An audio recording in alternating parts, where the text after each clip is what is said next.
For the first time in history, there are 5 generations in the workplace.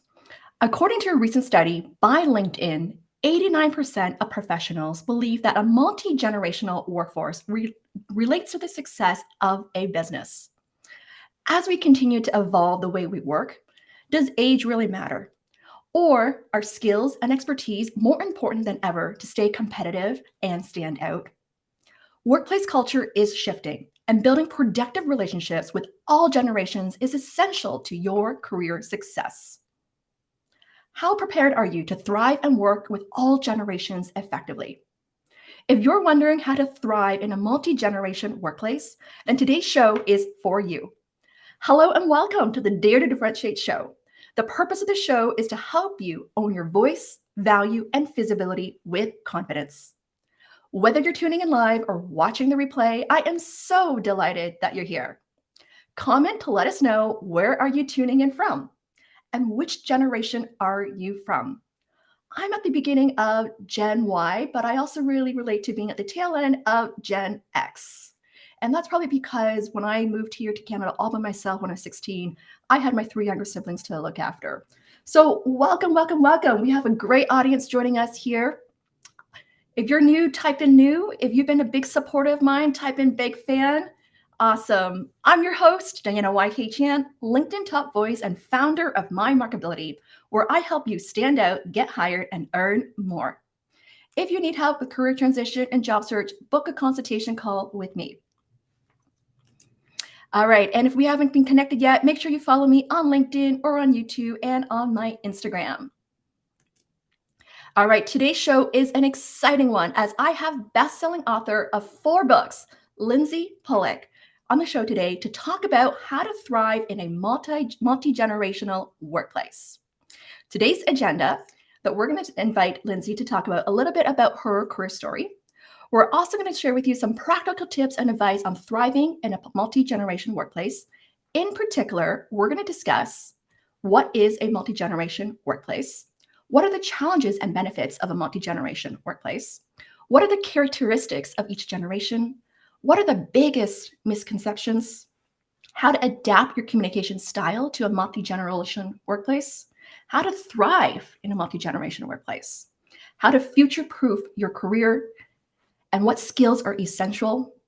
And then how to network effectively and build relationships in a multi-generational workplace. If you're excited, type in a +1. All right, welcome, welcome, welcome. All right, let's see, who do we have in the house here? Hey, Steven, hi, Abu, hi, Orlando. All right, Kiara, Monica, welcome, welcome, welcome. All right, we have a very diverse audience here. Monica's a proud millennial. All right, tail end millennial, beginning of Gen Z, Chloe said. All right, amazing, amazing. Okay. So some housekeeping is that the replay will be available. If you can't catch the whole thing, you can catch it on my YouTube channel. The timestamps will be added later on. I really want to encourage you to click like and comment anytime, share your thoughts, key learnings, and ask questions, engage with one another. I also like to raise the vibrational energy. Share your appreciation for our speaker. Type in #GoLindsey. She's already backstage. All right, so let me introduce you to Lindsey. I met Lindsey for the very first time in real life in New York back in September at the LinkedIn Reunion Instructor event. We both arrived early and we were sitting in the LinkedIn cafeteria and had a few hours till the event started. Because of her, I stuck around instead of going shopping. She showed great interest in my latest new wardrobe that I just got with the stylist the day before. It was so much fun to share some pictures of her of my different looks. And we hit it off instantly as we have so much in common being a speaker in the career space. Lindsey is so genuine, kind, and friendly. I love talking to her. I knew that I wanted to stay in touch with her and that I wanted to invite her to my show. So Lindsey Pollak is a New York Times bestselling author and one of the world's leading career and workplace experts. She was named to the 2020 Thinkers 50 Radar List, which honors the top global management thinkers whose work is shaping the future of how organizations are managed and led. She has published 4 books: The Remix, How to Lead and Succeed in the Multi-Generational Workplace, Recalculating, navigating your career through the changing world of work, becoming the boss, new rules for the next generation of leaders, and getting from college to career, your essential guide to succeeding in the real world. Are you excited? Type in a +1 and let's welcome Lindsey to the show.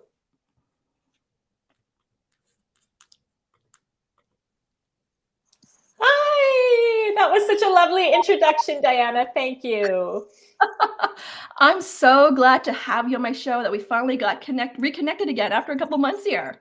Oh my gosh, I'm so glad you shared our meeting, our meet cute story. This is why I always go early to everything. And you were so friendly and welcoming and showed me all your fashion pictures. I don't know if you remember, but I spilled my coffee. You helped me clean it up. It was just like love at first sight. And I'm so delighted to be here with you. I'm so glad we had that one-on-one moment together right before the event, and we were able to really just have some great conversations talking about business, life, and fashion. Absolutely. It just reminds me why I missed being in person and how we can do all this online, but that combination of meeting in person and doing things like this is just so powerful. Absolutely. Absolutely. So we have a really great audience right now here on LinkedIn, YouTube, Facebook. Welcome everyone to this show on how to thrive in a multi-generation workplace. So we're going to kick things off, Lindsey, is what inspired you to do the work you do today? What do you love that question? Yeah, and thank you for everybody who's here, especially our shared friend, Orlando. Great to see you and everybody from all around the world of all different generations. So my origin story is that I was an RA in college, a resident advisor. I was in my final year of college as a mentor and kind of dorm mother to the younger students. And it was just the best job I ever had. I loved it. And I went to graduate school. I ended up working in media.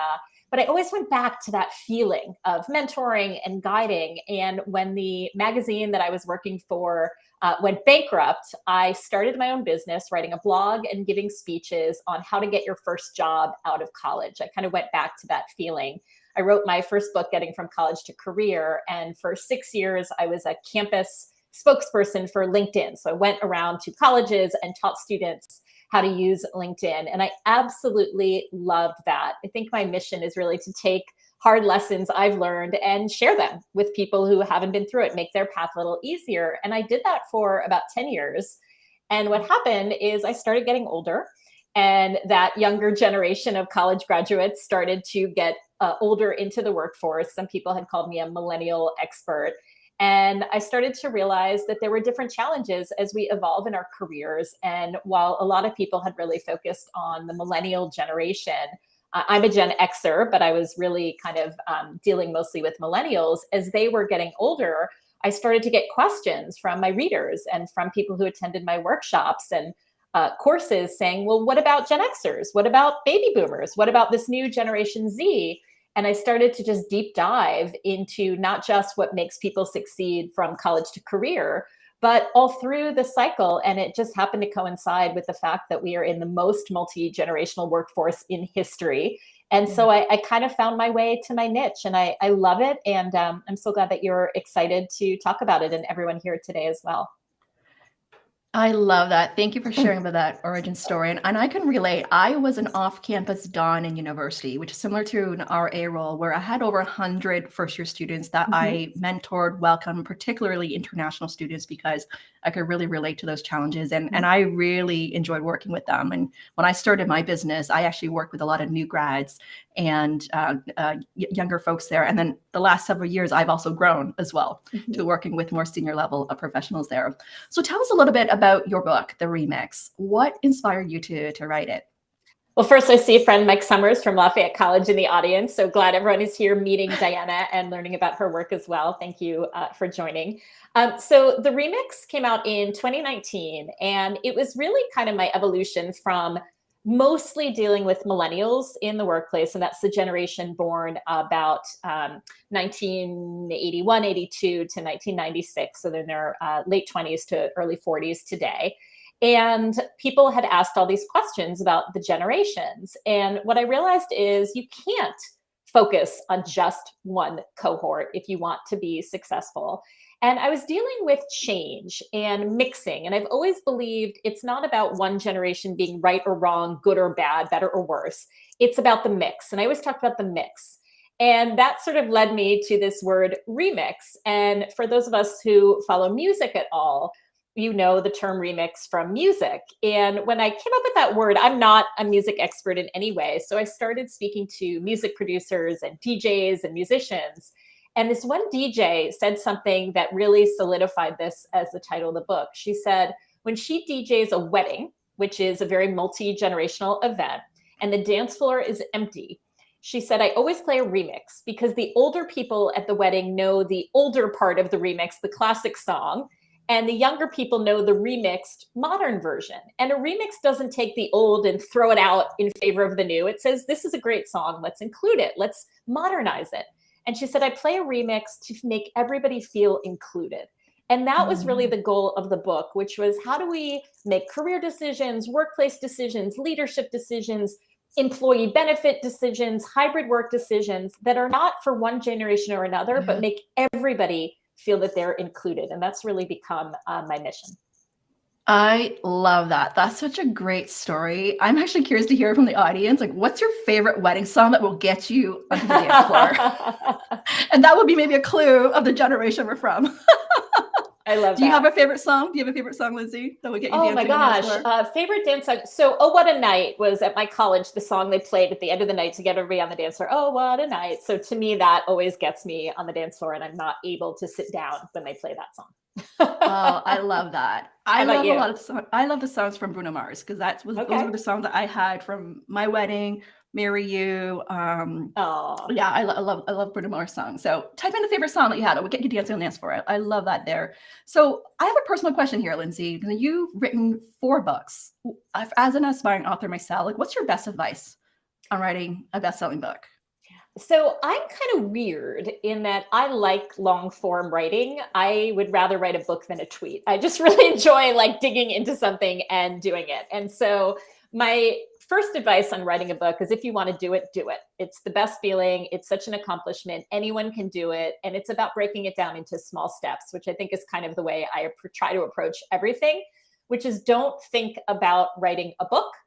Think about writing 100 words a day or 300 words a day. And in fact, my first book, Getting from College to Career, is broken down into 90 tips. So each day I would write 1 tip. So it wasn't like writing a 60,000 word book. It was breaking it down into those little chunks. So I'm a big outliner. I'm a big chunker downer. And then I would my first book we used scissors and cut and pasted things together to see it outlined on my wall. Now I obviously do it on the computer. But yeah, you can't think about writing a book. You have to think about those little chunks. So you've done LinkedIn Learning courses that are fantastic. You write blog posts, put those together, and you're probably on your way to a book. I love that. I'm going to do that exercise. Look at all the content I produce and how I could stitch everything together. If there's any aspiring authors, type in aspiring author here. What courses do you have on LinkedIn Learning? Thank you for sharing that. This is, of course, how we met. I want to acknowledge the reference to the chicken dance by Kiara in the comments. Very grateful for that. We've all been there, the Macarena and the chicken dance. So I have 2 courses currently on LinkedIn. One is called Developing Organizational Awareness, which is a little bit of a big title for how do you get used to working in a job? How do you become a professional? How do you learn about company culture? How do you learn about workplace etiquette? So that's my course for millennials and Gen Zs just starting their careers. And then my brand new course is called Managing a Multi-Generational Team. And that is about anyone who wants to lead a group of people who are of all generations, whether you have a small business, you're in a company, big team, or a small team. So one course is for the individual contributor, and the other course is for leaders. I love that. Make sure to check out Lindsey's courses. I actually just finished watching Lindsey's course, the Multigenerational, and I loved it. Highly recommend watching it. So check that out. I also have a course on LinkedIn Learning called Presenting with Confidence. It's a nano course, so it's really bite-sized, less than 2-minute videos that you can finish in 20 minutes. And shout out here, my content manager, Elmira, is here. She's just saying brilliant advice to writing the book tip here, along with Orlando here. Amazing. Great to see you here. So let's dive into our topic here on how to thrive in a multi-generational workplace. And I want to welcome the audience. I see a greater audience now here on LinkedIn. Today, we're here to talk about how to thrive in a multi-generational workplace. So first of all, Lindsey, let's first start with what is a multi-generational workplace? Great. Let's level set.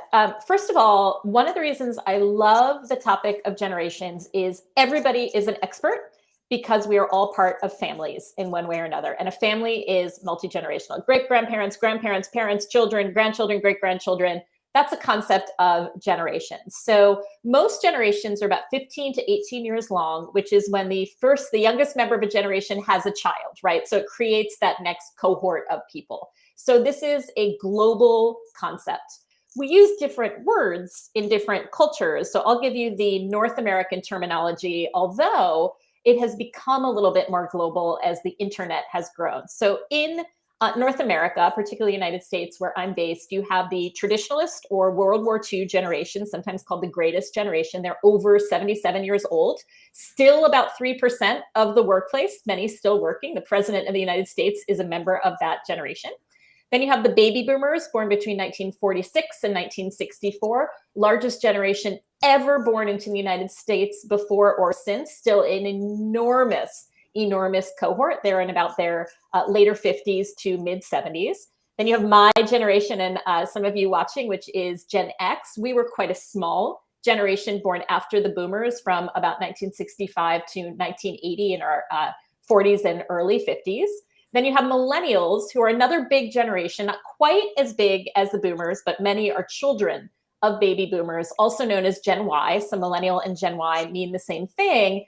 This is what we often call the first global generation because of the internet and because of Facebook. So the word millennial spread around the world a lot faster than some of those other terms. And millennials are born between about 1982 and 1996 or so. Then you have Gen Z, born 1997 and probably till about 2012-ish. We haven't quite figured it out.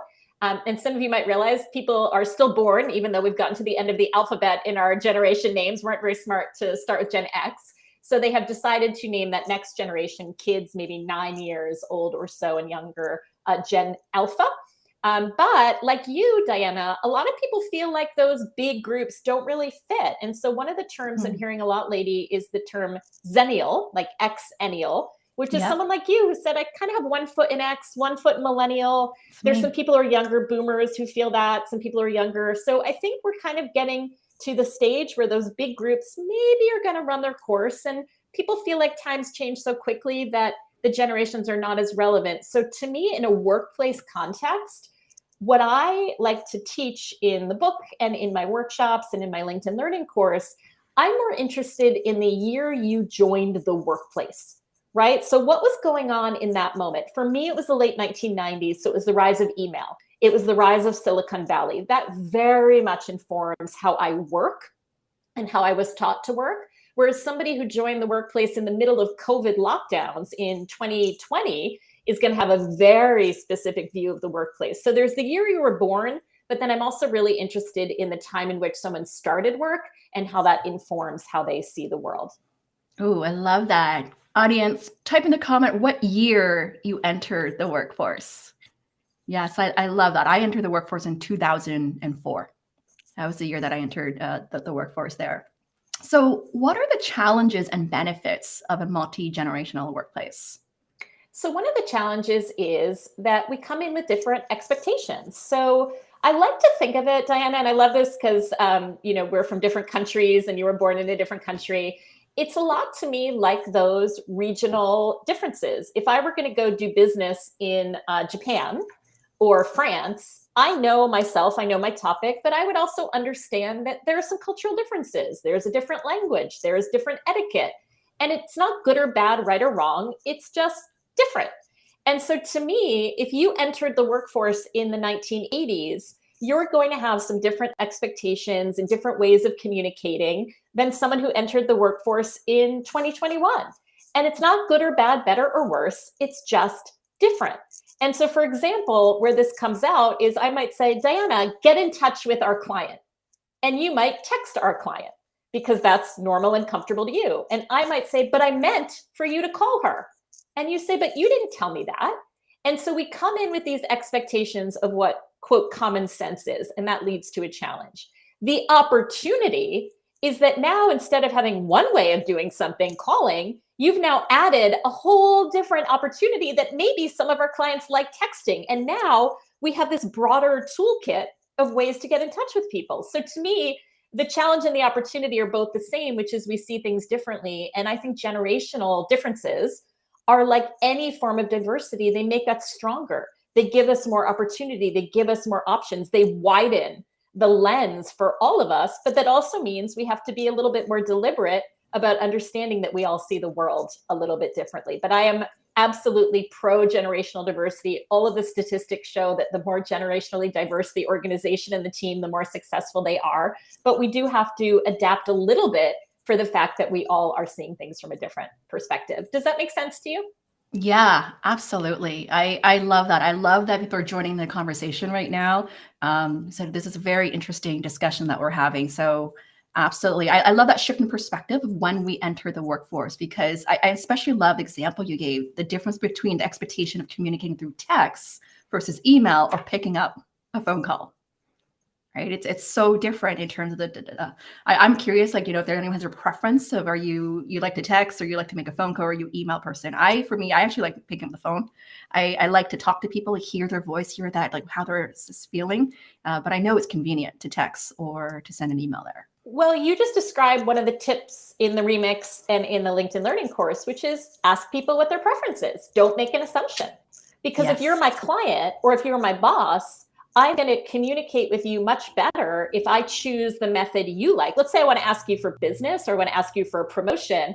And if you're a phone person, I'm going to be more successful if I call you, right? So it's asking, I have now with every client, would you prefer a phone call or a Zoom? Would you prefer morning or afternoon? What's best for you? And never to assume, oh, you're 25, you must want to text, when that's not necessarily true. So I think knowing what your stakeholders want in terms of their communication is just a really simple way to adapt to the multi-generational workplace.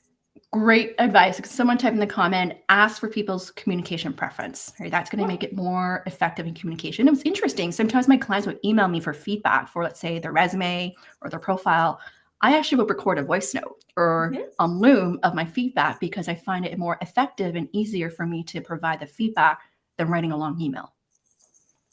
So it's good to know the different preferences here. So my next question is similar to the overlapping here, is what are the characteristics of each generation and what are the biggest misconceptions? Okay, so I'm going to do a little stereotyping here. I have little nicknames for each generation. I'll start with the baby boomers, who are right now in the US, it's about 20% boomer, 20% X, 20% millennial, 20% Z. So this really unique moment of kind of equal representation in the United States. Other countries are different. Baby boomers, I like to call the joiners. Baby boomers like big groups. So they were a big generation. They were used to movements, the women's movement, the civil rights movement, right? A big team, lots of siblings, lots of kids in your class, lots of people in your company. They like conferences and big group meetings, right? That also means they can be quite a competitive generation, because when you have a lot of people, you want to know where you stand, what your title is. Do you have a corner office? How much money do you have compared to others? So you kind of have this very cohesive, large generation, but they also are a little bit competitive. So boomers like to belong to something big, hence a lot of big companies, right? And staying with the company for a long time. Gen Xers are somewhat a reaction to that. We weren't as big. We were never going to be part of the boomer mentality. Gen Xers are actually the most entrepreneurial of the generation. So I call us the entrepreneurs. We looked up at companies and said, oh my gosh, it's all boomers. Maybe I don't fit here. So Gen Xers start businesses at a higher rate. If you look at the rise of Silicon Valley, it's really led by Gen Xers in the 1990s. I talked about, the importance of starting in that era. Even if we're inside companies, Gen Xers are the ones who say, well, what about this? Or I'm going to go eat lunch at my desk while you guys get together, right? That's a stereotype of a Gen X.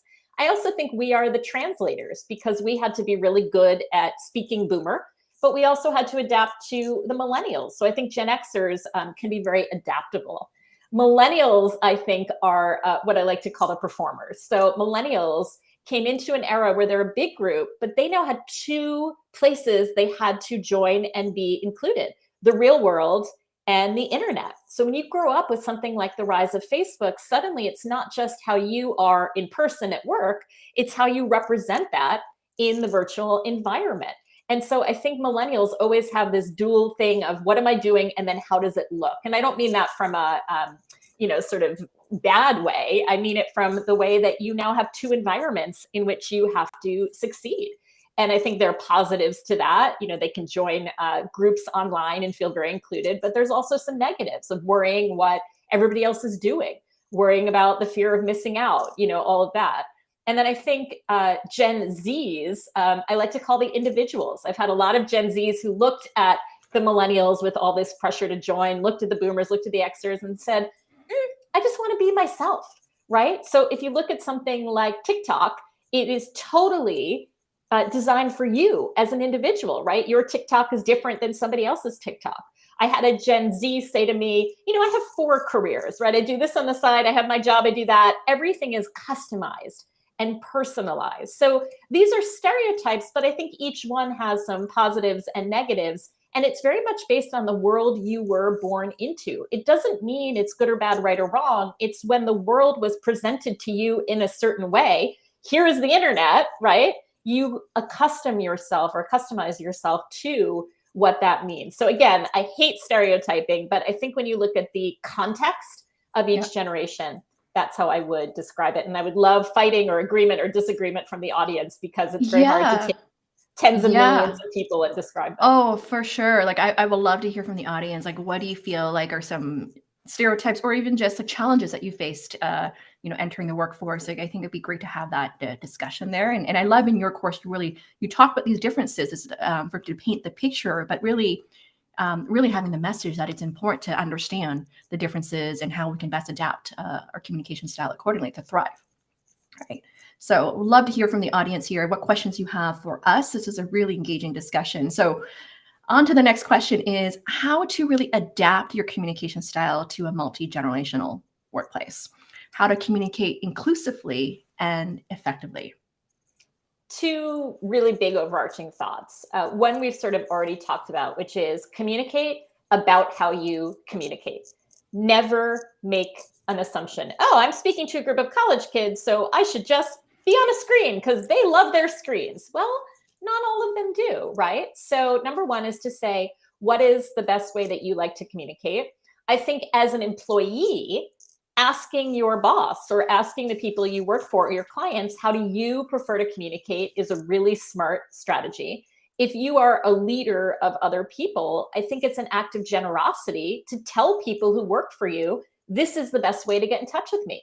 Diana, if you have a team of people to say, I love the phone, call me anytime, that's a gift to the people who work for you because they might be intimidated to call you because they know you're busy, but you're saying, no, please do that. So I think number 1 is to have the conversation. Number 2 is to never just offer one method. In the past, you could say something like, I only answer the phone. I don't think we can do that anymore. So I think a multi-generational strategy, if you are particularly a service provider, if you look at something like customer service today, you go to your bank and it says, do you want to call us? Do you want to text? Do you want to do e-chat? And you have all these options. I think that offering more than one method of communication is really powerful. And that also gets to personality differences. So for example, if you're giving a town hall to your employees, you can speak the town hall, but you might want to have someone transcribe it for people who would prefer to read that text later, right? My books are available as textbooks, as, audio books and all these different formats. And then I do webinars if you prefer to learn that way. So I think another rule of thumb for different generations, but also different learning styles, is that you never offer something in only one context.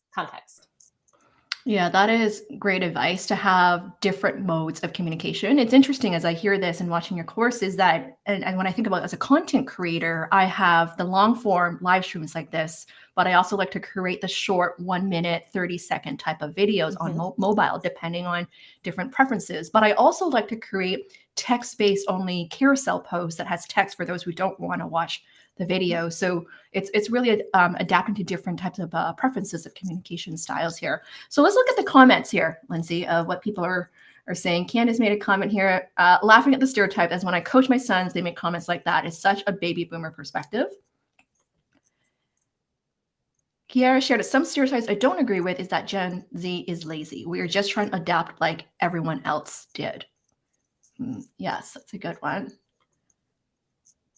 As Gen Z, I was told not to have too many jobs as it doesn't look good, whereas millennials are being taught not to be loyal to your company. Very different philosophies, but appreciate both. Behaviors develop out these norms. Very interesting. Yeah. Stephen shared that I offer phone, email, video chat, and some general time slots I'm available. Flexibility is key. That's a good one as well, like different time slots. Yeah. Yeah. What's another one here? Assuming younger generation employees will leave their job roles and not be committed to their team. Oh, yes. Any Can I thoughts, address that on this? one? Yeah, let's Yes, talk I have about a that. very strong thought, Joshua. Thank you. I want you to think about what's going on right now at technology companies. We just had huge layoffs at Twitter. We had huge layoffs at Meta, right? And this is going to likely continue. When you are a member of a generation and you see that, your response is a company will not hesitate to lay me off if they run into economic problems. Now, if you look back historically, for a lot of traditionalists and a lot of baby boomers, companies did not do layoffs in the same large numbers that they do today. It's not until the 1980s and the rise of offshoring that you see huge companies do these regular rounds of mass layoffs. Once that happens, in my opinion, it opens the floodgates to people saying, I'm going to leave before I'm laid off. If you're not going to be loyal to me, I'm not going to be loyal to you. We also see that 75% in America of traditionalists, that World War II generation, they had pension plans from their employer. So there was an enormous incentive to stay because the longer you work, the more you had a pension in your retirement. Now, only about 14% of Gen Zs have a job with a pension. So there's no loss to jumping from job to job because you're not giving up a pension. So it's not that Gen Zs are lazy or they jump around or they're disloyal. It's that the world that we look at now says there's not really a benefit to staying at a company. And these enormous successful companies might lay you off at the drop of a hat. I think Twitter laying people off in the middle of the night over email, that is going to stick with this generation. I was looking to see if anyone started their career in 2008, 2009. When you have this massive economic upheaval, that affects you for the rest of your life, that you feel like things are never stable and you have to be one step ahead of the game. So it's not you as an individual Gen Z or millennial or disloyal. It's that the world you saw said a company is not going to be loyal to you. And so I think as an employer, to show your loyalty, to show that you want to retain employees, to not do those massive layoffs in a very heartless way, I think is a retention strategy. So I think that's such a good point. I love that you're pointing this out because as a coach who specializes in career transition, I definitely notice in the last 5+ years, people are more proactive in managing their careers because of the economic factors there. I feel like when I first started, career coaching was something that felt like you were a poor performer or a low performer to get coaching. But now, like these days, I feel like it's a proactive strategy. Like I have clients where they're anticipating a layoff, they're anticipating changes in the organization, and they're like, I want to be proactive in managing my own career instead of waiting till I lose my job. So I love that you pointed this out there. I think that's exactly right. Yeah. So let's talk about this now, is how to thrive in a multi-generational workplace. So there's a word that I came across that I wrote about in the remix that was a term coined by Gina Pell, who is a technology entrepreneur. And it's the word perennial. Perennial, as she defines it, is someone who is the age that they are. They don't pretend to be any different age, but they want to be connected to all generations. And there's two ways to be a perennial. Number one is you know your history. And number two is you keep up with the times. So that means if you're younger, learn about the history of your industry. I'm speaking to an architect who is a baby boomer, and he originally learned how to design with a pencil and paper. And in the 1980s, CAD design software comes along and everybody's taught how to design on a computer.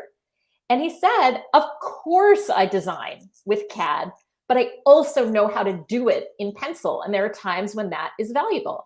And so he very deliberately teaches younger architects how to use the pencil because sometimes that's a really valuable thing to do. So it's about appreciating both sides. So if you're younger, know the history. And if you're older, it's not saying, I know how to do it with a pencil and paper, I don't need to change. It's saying, I know that, and I'm also going to keep up with the times. Now, Do I love TikTok? Do I spend all my time on it? No, but I have to know about it. I have to understand it because I want to stay relevant. And I know that that's what people are talking about now and working with. So it doesn't mean you have to love it and embrace it, but you have to understand it and you have to accept that things change. So know your history, keep up with the times, be a perennial. Be a perennial. I just said that. Be a perennial to thrive. I love that because what you're talking about here is we want to stay up to date of what's happening, But of how things are also changing. know what happened in the past. So it's Exactly. not, Yep. a lot of companies say, like, are you saying we have to throw out the playbook and never do things the way we did? I'm like, not at all. Yeah. But I've never Yeah. met anyone who at the end of their career said, you know why I'm successful? I never changed at all, right? I never learned Yeah. a new thing, right? That doesn't make any sense. And I also think, just a small tip, have a network of people of all generations. Look around at the people you spend time with and make sure it's not just people who are your own age. Yeah, yeah, yeah. That's a really great perspective there. All right, audience, I want to ask you, what are you learning so far? Just type in the comment, let us know. What are you learning so far? This is such a great, juicy conversation, and I love the engagement here. So my next question here, Lindsey, is how to future-proof your career in a multi-generational workplace? Like what skills are essential? How to really navigate your career in this uncertain time here? Yeah, I'm a big fan of being a lifelong learner, which is nothing new to talk about, but are you learning every day? Are you continuing to meet people? I think getting stuck is a really dangerous situation to be in. And when I look at people who thrive into their 50s, 60s, 70s, 80s, and beyond, they're always curious. They're always meeting people. They're always learning. Now, does that mean you have to become an expert on Bitcoin and virtual reality and the metaverse? No, but read an article about it. Watch a nano course on LinkedIn about it, right? Educate yourself, stay up to date on what's happening. Again, you don't have to change your whole life, but you want to make sure that you are keeping up with things. And people say, well, what should I learn about? To me, anything that interests you, follow your interest, follow your curiosity, and be part of community with people who are different ages, because that's going to keep you up to date on what's happening. Yeah, absolutely. Always learning and growing. I have to say, I know I'm not just doing a plug here, but I actually been really enjoying taking courses on LinkedIn Learning. I love discovering new topics, like just the course I took right now to last week, a couple of weeks ago, I took Selena's courses on TikTok for business creators because Great. I'm trying to learn how to get on TikTok as well. So it was so fascinating for me to just learn about how to do something differently. And it's been great for me to something I can learn really quickly and try something out there. So love that. Yes. Okay. This is good. Awesome. So my other question is, okay, this is amazing, around networking. How to network effectively and build relationships in a multi-generational workplace. So, number one, if you work for an organization that has employee resource groups, go to employee resource group meetings. Go where the people are who are different from you. And to me, we tend to like walk into a room of 1,000 people and go to the person most like us, right? When there are 999 other people who are different. Sort of get over that instinct. Whenever you're at a networking event, a volunteer activity, a religious organization, your kid's school, introduce yourself to somebody different. Also, I think you can develop habits that will help you in this way. So I know one manager who is a Gen X, most of his team is Gen Z. And he said to his team, every week, show me a new app that you're using. I just want to see what you guys are doing. Put yourself in environments that you might not otherwise be. And my favorite way to do this is with volunteer activities. If there's something you care about, animals or the environment or your community, if you have something in common, you are going to connect with everybody there, no matter what age they are. So do something you're genuinely interested in. I don't want you to go somewhere just because you think you'll meet younger people or older people. People always ask me, what are the most successful multi-generational environments? And one example, we just had our elections here in the US, is political campaigns. If I really, really care about electing a candidate, I don't care if the person phone banking next to me is 30 years older or younger than I am. We want the same thing. And so really follow your genuine interest, particularly if it's a cause that you care about. And that's going to be a way to meet people who have that interest. You'll have something to talk about, and it kind of breaks down those barriers. And most people I know say, once you start talking to somebody of a different generation and you have an interest other than age, you forget about how old or young they are. So we know how to do this. We're in families. We have multi-generational conversations all the time. trust that natural instinct. Yeah, that's such a great advice, right? It's like we already naturally communicate with people different generations already in our different families, and now we're applying that to the workplace. So want to ask the audience, what questions do you have for us? We're now taking some questions here. I'm going to check into some comments that we have. Stephen shared, I love the term perennial. My team at my daytime job reflects this mindset. We have Gen Xers, baby boomers, bonding with millennials and adjusting to each other's communication style and interests. Yes. Kiara shared, I'm learning that each generation had their own struggles and not to judge others just based on their age. Yes, that's such a great point there. And Candace shared that network of all generations. Change is always happening. If we embrace it, we are more engaging to all. Yes, that is so true. I mean, this is why I really love networking that I want to talk a little bit about. I'm so excited to be back in person to network again, because there's a difference between networking online. Like for the last few years with the pandemic, I've really met people all over the world because things are virtual. But there's something also really special about networking in person. Like tonight, I'm going to an HR called Disrupt HR event here in Toronto. Over 250 people are going to be there. People who are passionate about the HR industry, the talent industry. So I'm just really excited to hear about like what are the latest trends and challenges and how to support one another there. Lindsey, I have another question for you. Another question I want to ask is, what are your predictions for work in 2023? What are some trends that you're seeing here? So number one, I think we're going to continue to sort through this hybrid situation. I keep saying we're kind of in the messy middle. People want us to like figure out, well, let's put COVID in the rearview mirror and move forward. And I think we've been trying a lot of different stuff, 3 days, 2 days, 4-day, 1 day, all these different things. And I think we're going to find better ways to work in a hybrid environment. So things like when you're in a meeting, somebody at that meeting is designated as the virtual liaison. We're in person. Diana, you're on Zoom.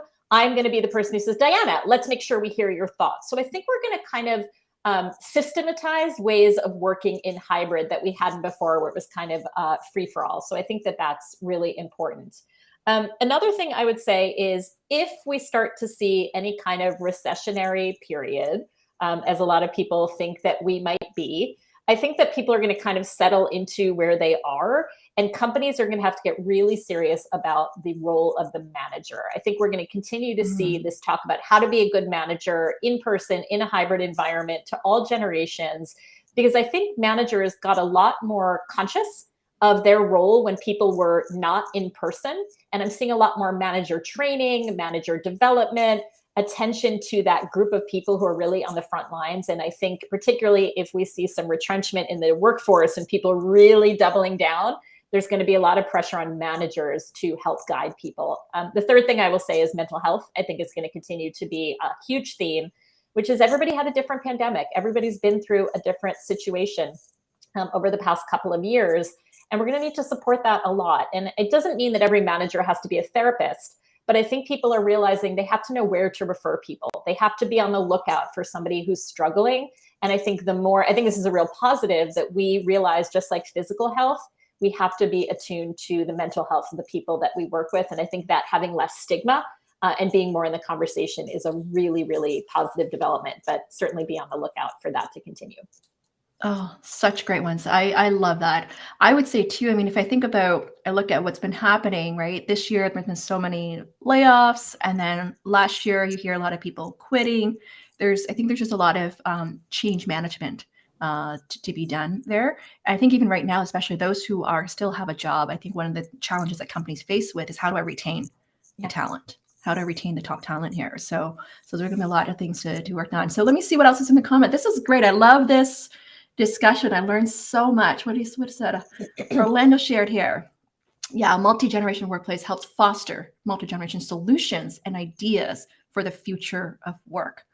Absolutely. Orlando, please share your book in the comments, because Orlando has a fantastic workbook out that I want to recommend to everybody that's super valuable. So hopefully he will share that with all of you. Yes, highly recommend. Please share that, Orlando. Yes, because I know Orlando has a great recruiting background expertise to share. Perhaps if you want to share any trends that you're seeing from a recruiting standpoint, Orlando. Lindsey, you recently, I know I was following your post that you were at some companies like checking out the future of work, like some of the gadgets. Could you share a little bit about that? What was your experience? What's cool about it? What are the top leaders thinking about right now with the future of work? Yes, I had the opportunity to visit Cisco headquarters out in Silicon Valley, and they have this hybrid work like experiment area, which was super cool. And I'll tell you a couple things. One is when you walk in, the receptionist at the front desk is on a computer screen. And that person is working live, but he was not sitting there. And that was such a cool thing. Who would think that being a receptionist could be a hybrid job? And it was. So that was one very cool thing. They also talk a lot about making the technology more human, not making us more technological. And so, for example, having technology where if you have everybody, if I'm presenting to a group of people in a conference room, often they see me, but all I see is like tiny little heads around a table. And they're developing technology where it would almost look like a CNN news screen where you see each face on your screen as opposed to feeling like everybody's at a table. So how do you make hybrid feel more personal? And one very cool thing was technology that will dull the background noise that people have. So I'm in New York City, it can get very loud. Maybe you are in a home and you're very young and you share your house with siblings and they're running around yelling and you have no control over that. And you're embarrassed that your home office is less professional than somebody else's. It doesn't matter because it will dull that noise. Or you have a screaming 2-year-old. So ways to say, like, what are the real human challenges that people face? And how do we address those in a way that makes everybody more equitable in how they work? And I think that's really the goal, is how do you make it so whether I'm in an office, in a corner office in on Wall Street, or whether I'm in a home with 6 siblings, or whether I have 3 roommates, we all look and feel like we're on equal ground. And I think that's a really good way to think about technology. Not that we're on camera, but how do we have equality in that situation? So those were just a couple of takeaways. Oh, very, very fascinating. This is so interesting when I think about that, the future of work there. All right, so let me see. Orlando shared his book, Career Accelerator Planner. Go check it out. He shared his link as well, careeracceleratorplanner.com. Amazing, amazing. All right, I got to connect with Orlando. He's been meaning to have me on his show as well. We got to plan a time there together. All right, this is great. Let me see what Stephen is sharing here. We're going to be wrapping up here soon. Stephen shared, having a thriving multi-generational workforce can make companies more diverse and inclusive if they're coordinated effectively from bottom up and top down. Yes, yes. Are you seeing, like, are there companies who are not willing to adapt to this multi-generational workplace? Like, what are some of that they don't want to participate because too time consuming or? Yeah, there are a lot of people who don't want to change because Hmm, the way they worked for them. And I think one yeah. of the things that's really hard, and I have a lot of empathy for this, is I know how I was taught to work or what I learned early in my career. It's sort of hard to think, well, that isn't the same world. And I'll give you an example. So a friend of mine said she was an early career lawyer and she had to fax contracts to their clients when she started working in the late 1980s. And she said, I feel sorry for young lawyers today that they don't have to do that. And I was like, what are you talking about? The fax machine? I mean, that's like the oldest thing in the world. And she said, it's not about the fax machine. She said, when she was standing in the middle of a busy law firm in the late 1980s, sending faxes for hours and hours and hours, she overheard more experienced lawyers talking on the phone. And she heard them dealing with clients and negotiating and having chit chat. And she had this sort of learning that nobody sat her down and taught her, but because she was standing there sending Mm, faxes, she overheard it. Second, she said, people walked by while she was standing at the fax machine and they said, hey, how's it going? And there was sort of this informal chat. And the third thing she said, I didn't have a cell phone, they didn't exist. So I read every page of the contracts that I faxed. I had all this learning time. So what it is that today, particularly if you're working from home or you're in an office where everyone's on email, I learned a lot just by overhearing people doing things. Well, yeah. now when we're on email, offices are very quiet. Or if you're working from home, you're getting your work done, but you're not getting that kind of ambient awareness. So it's hard to remember. I might say, I don't know, Diana, why do I have to teach you to have a phone call? You should just know that. Nobody taught me that. It's like nobody taught me that, but I learned it because the workplace was full of people talking on the phone and now it's not. So it's very hard to remember how we did things is not necessarily available today. And Yeah. now I do have to teach you that stuff. So it's about an awareness that the world is different And the need to learn the same things has to be adapted to that new world. Does that make sense? That makes so much sense. You know what, as I'm listening to this is the last year or so, I've had more clients once they land a new job that they want more support on how to thrive in a new virtual environment. Yeah. Right. And it's exact example you're sharing here is like, how do I be more visible? How do I build credibility? How do I build relationships? How do I stand out? And part of it is just how we've been, maybe the environment that we were in before was different. And how do I need to adopt in this new environment right now? So I love that you're talking about this. And I can see as I'm hearing this, there are benefits to this hybrid workforce, is like why some companies are encourage people to go back in the work, to go back to an office, is because there's part of like these chit chat conversations or things that you know that you don't normally hear in a virtual setting. But you can do it either way. My husband just started a new job. It's global. Everybody works remotely. And when he started, he made a point to reach out to every person on the team and say, hey, let's have a one-on-one catch up. And so many of them said, wow, nobody's ever done this before. So just because you're virtual doesn't mean you can't do these things. You just have to be proactive in doing them. Oh, I love that advice, like being proactive, inviting. And it's interesting you say this because I do hear clients saying, well, am I bothering them for asking for that time? But no, not necessarily. Like you're really bonding. You're and if you are bothering them, so what? Do it anyway. Exactly. So to wrap up, Lindsey, what's your best advice for individuals on managing their careers and life? I think we're talking about 2023 now, going forward. What can one start doing now? Number one, be a perennial. Know your history, learn your history, and keep up with the times. Number two, be a lifelong learner. How can you learn something new all the time and just follow your interests? And number three, I think it goes back to the advice you asked for about writing a book. Anything you want to do, take small steps. Dory Clark is a great author of a book called The Long Game. She's my personal business coach and a big LinkedIn learning instructor. And she says, we overestimate what we can do in a day. We tend to like fill our to-do lists. We overestimate what we can do in a day, but we underestimate what we can do in a year. If you take really small steps every day toward any goal, think of what you can achieve in 365 days. Oh, fantastic advice. I love how you wrapped up the show here. 3 golden nuggets. Like, feel free to type them in. This was just a fantastic discussion to talk about this topic today, Lindsey. I'm going to wrap it up to see what people are talking about here. Let's see here what we have. Yeah. Alicia said, hybrid is a good schedule for that person-to-person contact and relationship building. Yes, absolutely. Yeah. Stevens shared that sounds like a fax machine function as a water cooler chat type environment. Yeah, absolutely. That's great to hear. So guys, feel free to follow Lindsey on and check out her website as well. She has courses that you can follow. I highly recommend checking the courses and her books. The books are fantastic. Definitely go check it out there. It's going to be fantastic there. Okay, well, thank you so much for being here with us today, Lindsey. I really, really appreciate you. I want to share with the audience here next week. I know there's a lot of layoffs happening. I'm going to do a show on training on how to navigate your career post layoffs and in uncertain times. It's a training type show. So I'll walk you through step by step, some success stories as well. So feel free to come join us. It's going to be on November 17th at 10 a.m. Eastern time. I'll be sharing the details later on today there. Okay. Amazing. And what else do we have here? I think that's all that we have. Feel free to follow us and check us out if there's anything we can help you with. We'll love to connect with you all there. All right. Until then, you take care. Bye, everyone.